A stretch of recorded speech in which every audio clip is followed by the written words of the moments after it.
Hi, I'm the Shadows Nose and I'm back with another video. Tonight I'm going to show you the BMC64, a bare metal Commodore 64 emulator basing on the VICE emulator that runs on a Raspberry Pi 3, and the homepage says that it also works on a Raspberry Pi 2, and I can confirm it because today I'm going to show you doing this on a Raspberry Pi 2. And reduced features means, at least for me, that all those video filters do not work. It will crash within the first minute if I try to use some video filters. The great advantage of bare metal is that bare metal means that it runs without an operating system on the Raspberry Pi, so you don't get any OS overhead, which means the performance should be higher and it should be a lot less laggy. They say it boots within 4.1 seconds. I don't know if it's 4.1 seconds, but it's very fast.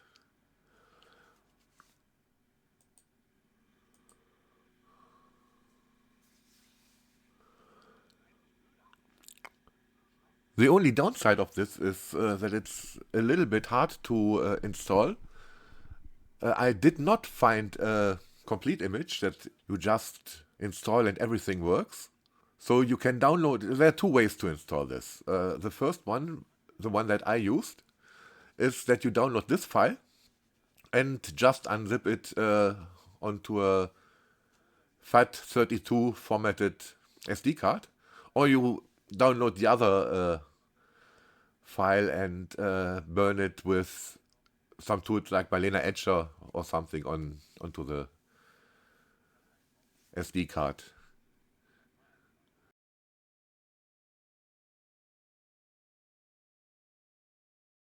And yeah, the catch is you need some extra files, and they are pretty hard to find.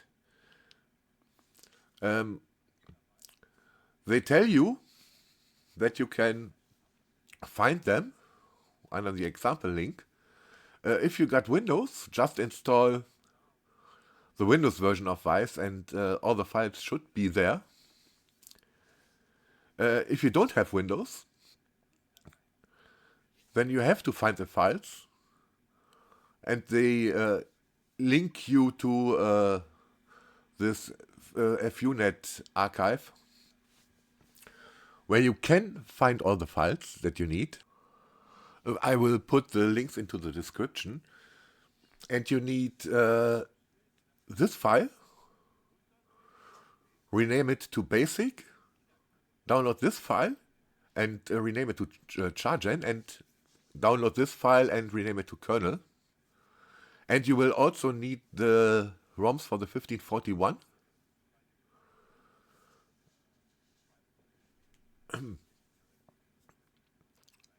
And you download this file and rename it to D5041 Roman numeral 2. It's very important that all the files are named exactly like shown on the screen, without any endings, and then it will work. I've tested that. So it also can emulate other Commodore machines. For example, the Plus 4, and if you have the Plus 4, if you have a Raspberry Pi 3, then you can use the BM Plus 4 emu. You need other files for this, but they show you a GitHub link where you can find those files. So that's no problem. I only have a Raspberry Pi 2, so we have to use the BM Plus 4. And you need all those files. And it's quite a bit more than you need for the Commodore 64 emulator. And yeah, maybe it's because the Plus 4 can do less. And I did not get this to run with just the FUNet link that is shown there on the example on the site. But I did get annoyed, did a quick Google search, and I found a thread on the German forum 64, and they recommended to use an Amiga image of the VICE emulator. And I also link for that in the description. And this was a very good tip, because within this download of the VICE emulator, you find all the files that you need, also for the Commodore 64. So maybe that's a bit easier than downloading them from Funet and renaming them. So let's open the archive. And here you have the directory for the Commodore 64 files.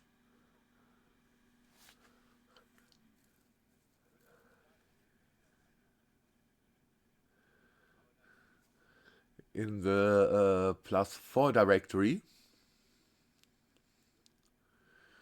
you got all the files that you need. They are already named in the correct way. You just have to extract them onto the SD card in the appropriate directory. And yeah, the SD card is still in my Raspberry Pi. So let's just insert it really quick, or not so quick. There it is. So you put those Commodore 64 files into the Commodore 64 directory, and the +4 directory, there you extract the files from the archive in the +4 directory. And if you do that, it will work.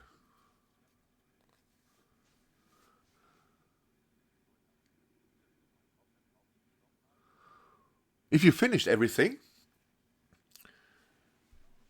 you can already start the emulator, but you don't have any games on it, so it's boring. And for the Commodore 64, you choose this directory for tape files, the same with the +4. And since tapes are boring, you can do the same thing with disk images. And I've copied one of my collections into the disk directory just for demonstration.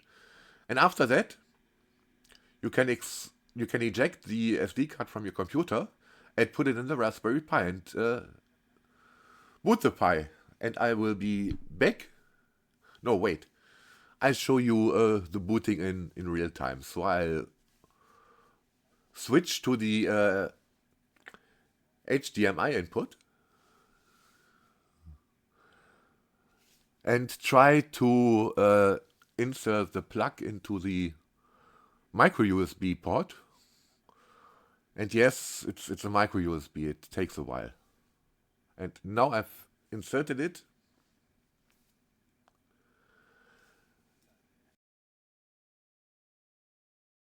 And I've just booted the +4.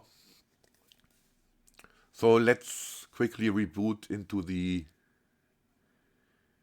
Commodore 64, which is real easy. I did not set up the other Commodore machines, so there's no VIC-20 or PET emulation right now.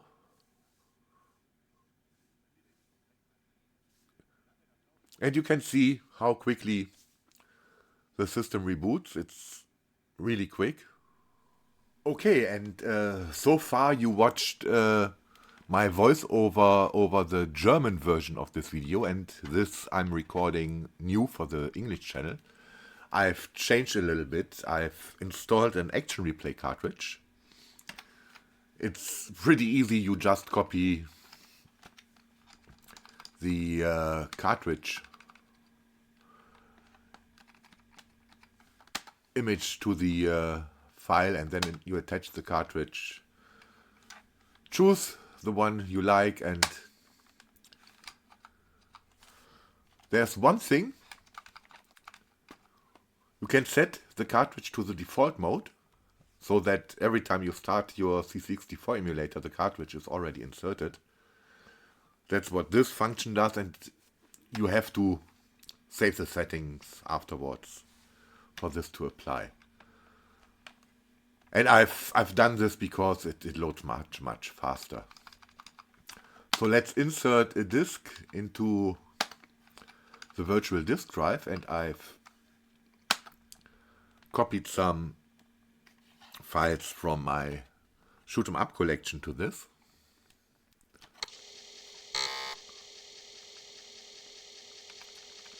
And I'll choose the same games that I've chosen in the German video. Just that they load much faster, so I don't have to edit the video. I can just let it load. And the huge advantage, I'm not sure if you can see this in this video. That depends on what OBS does with this. But on my control monitor, which is connected directly via HDMI, it's ultra fluent. I do get some hangs on the Raspberry Pi 2. Not sure if it's because of I'm running this on the Raspberry Pi 2 right now. I've dipped this for a friend on my last Raspberry Pi 2 that I had, and I didn't have any problems with the keyboard, but I used another keyboard right now. I'm using a PS keyboard with an adapter, with which I did not have any problems so far. I've used it on my current PC until I bought enough orange juice over the keyboard, which broke it, and now I'm using a keyboard that's directly connected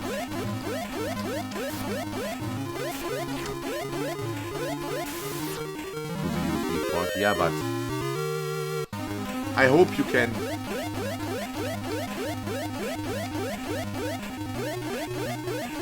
I don't think, if I look at my OBS window, it's not as fluent as on the control monitor, but on the control monitor it's very fluent.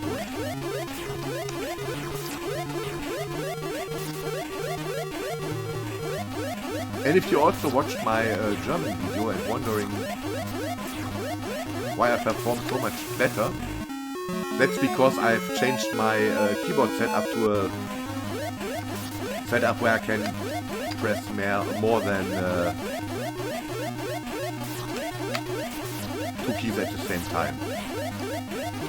Yes, old cherry keyboards do have a 2 key rollover.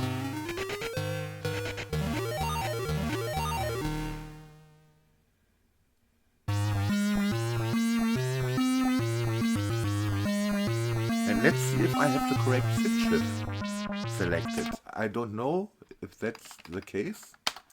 I had the wrong SID chip selected in my German video, and I'm not sure if I have hit save. So where can I change that? Here in sound. No, it's the wrong SID chip.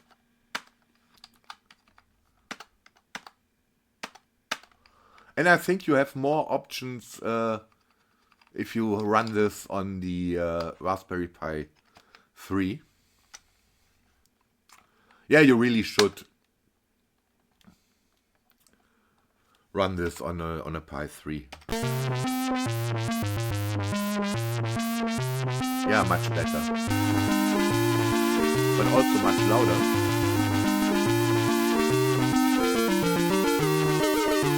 But I think the SID emulation is quite good. And you can, of course, attach a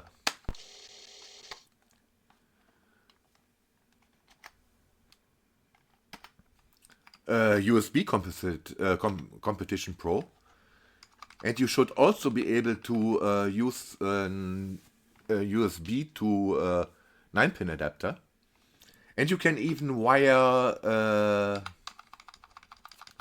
Let me just start what I want to demonstrate next, which is tape loading. Yeah, you have to, let me close this real quick, push play in the emulator. Yeah, you can use a USB Competition Pro.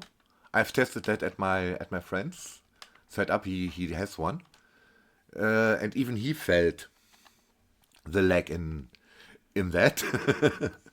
But you can also connect USB to 9-pin adapter, and you can even wire 9-pin joysticks to the GPIO ports on the Raspberry Pi, which means you can connect directly your old joysticks to this. And you can even connect a Commodore 64 keyboard to the GPIO port. That's also supported. I haven't tested any of these. The only thing I have tested is the USB Competition Pro, which works within the limits of the USB Competition Pro, of course. And yeah, I'm not sure if I will do the modification that I can connect 9-pin joysticks directly to this. It depends a little on how many views I get on this video. Of course, if I get 10,000 views, I will do the build the adapter to connect the joystick directly to the Raspberry Pi. But I'm not sure. I will not be using this very often. I basically just made this video because it was a little bit troublesome to get this installed, and I hope that this video is helpful to people who also want to use the BMC64, which I think is the best emulation I've seen so far. And I'm not talking about FPGA, which is not emulation in the sense I define emulation. But since you don't have any operating system overhead, it's very smooth, it's very lag-free, because it can utilize the hardware as much as possible. It's not as comfortable as the C64 Mini,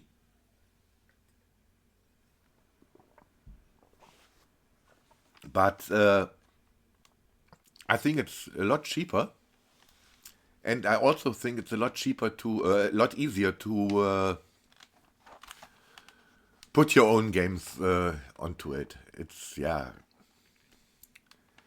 it's bare metal. It's more basic, but I think it runs better, and it's also cheaper, I think, especially if you build the modification that you can connect the 9-pin joysticks that you already have to it. It's, yeah, it's basically the cost for a Raspberry Pi 3.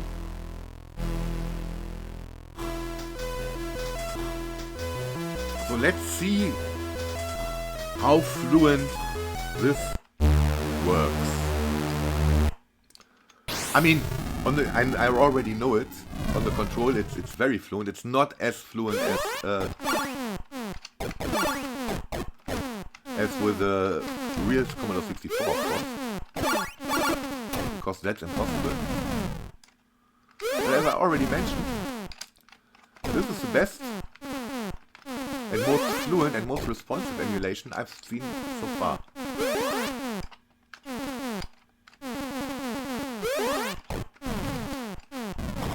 Shit. And I did not finish the first level in my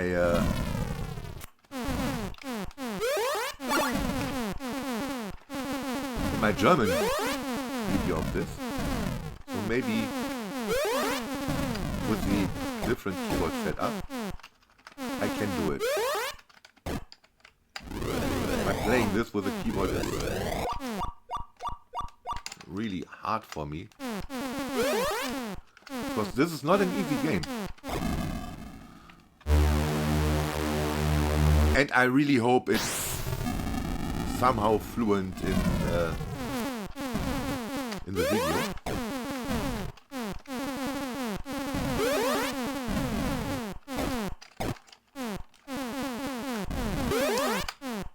Because it is very fluent.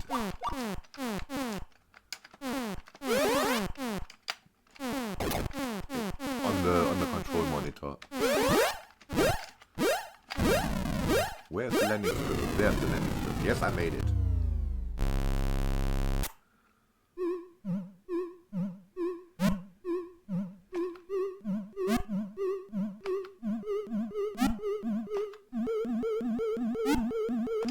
Ah, shit.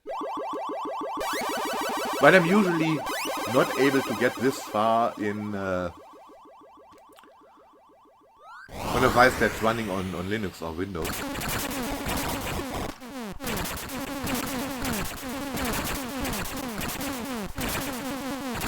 Yeah, I really wonder how fluent this is going to be in the actual video.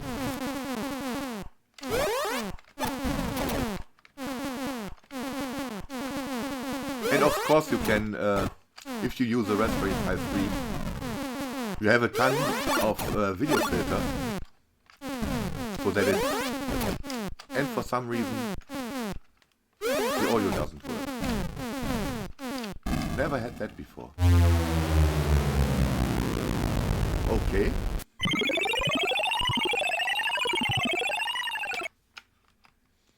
So let's see if changing the SID engine would fix that. No, it doesn't.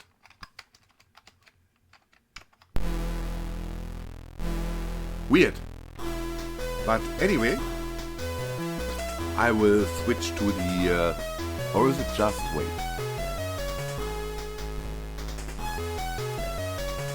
It's just my control monitor that stopped having the audio, I think.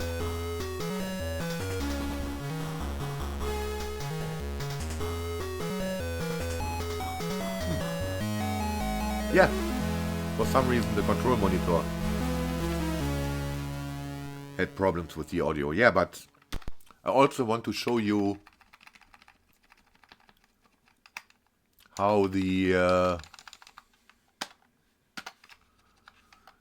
C16 works, or the +4. Let's see what I have configured. HDMI. Yes, I want to reboot. And this is really, really quick. It's already there. I have configured the +4. But of course I can change that. Or I can just choose the C16 directly. But I want to do something very important. I want to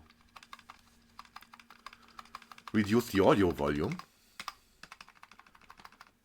because the game I want to show you is very, very loud. And I only have one single game for the +4, G-Man.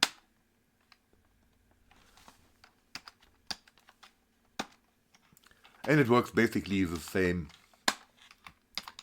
as on the Commodore 64. But let me change the controls real quick. Joy ports. So you can see custom key. Oh, I have to swap the joy ports. I switch this to custom key set 2 because with another keyboard for the other one, and you can basically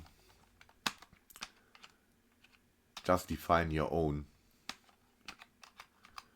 keys right here. And that's the one that works quite well for me, and now I save this so I don't have to do this again. So now let's load the game. And yeah, you can also use disk images for the +4, but since I am not a +4 fan, I don't have many disk images, and I just took like 20 or 30 tape images when I prepared this emulator for my friend who had a C16 as a kid. So yeah, that was of interest for him. And he was about to buy a C64 Mini, and I told him, just wait. I'll do this Raspberry Pi based thing for you, and if you tested that one out, and you still want a C64 Mini, you can buy one, but check this out first. And I think he doesn't want to buy a C64 Mini anymore.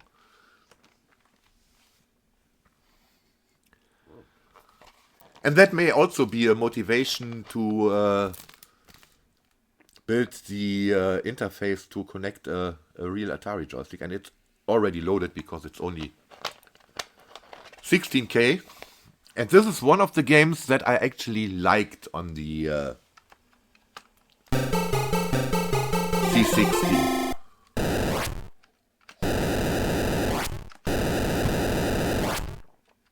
Because it's simple, but still fun to play. Why not?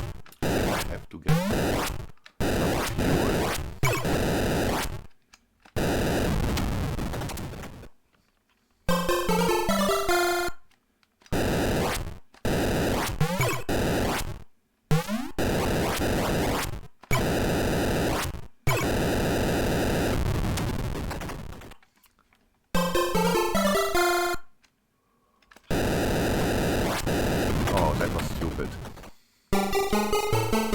Let's try this again. Yeah, I somehow I like this game.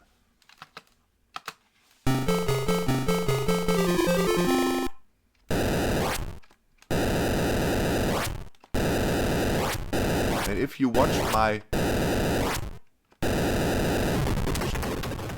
C16 video or my plus 4 videos,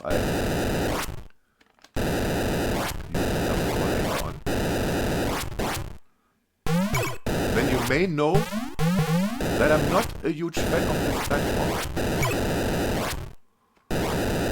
But this is actually a game that I do enjoy playing somehow.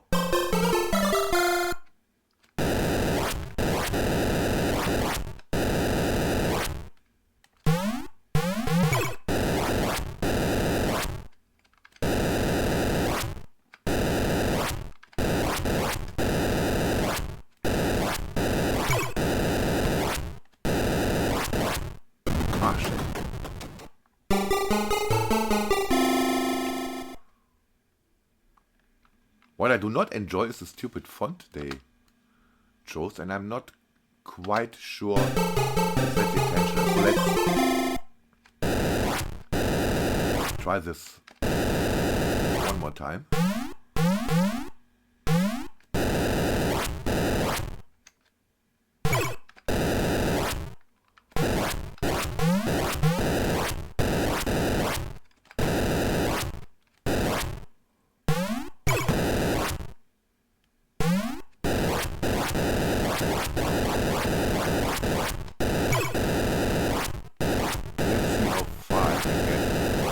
If I play this, fuck.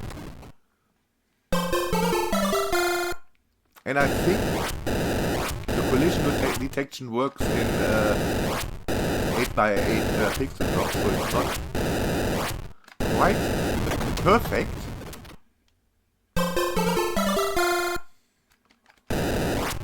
But I also think this comes from the hardware limitations of the C16.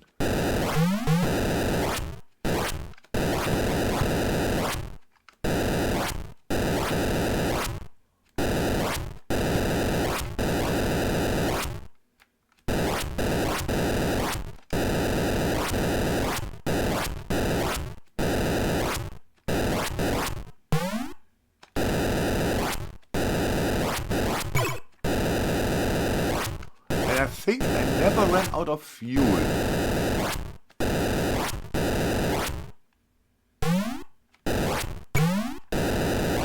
I always crashed before running out of fuel before. So this is by far my best. Oh, now I run out of fuel.